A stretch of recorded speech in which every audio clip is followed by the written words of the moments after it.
கடவுளும் நீயும் ஒரு தாய் பிள்ளை இருவரும் தனி மறந்தானே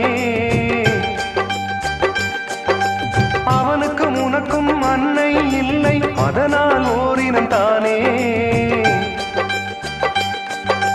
நதி என்றால் நுரையுண்டு வாழ்வென்றால் குறையுண்டு ஐப்பசி வந்தால் அடைமழை காலம் சிலராயுள் முழுதும் ஐப்பசி மாதம் கடவுள்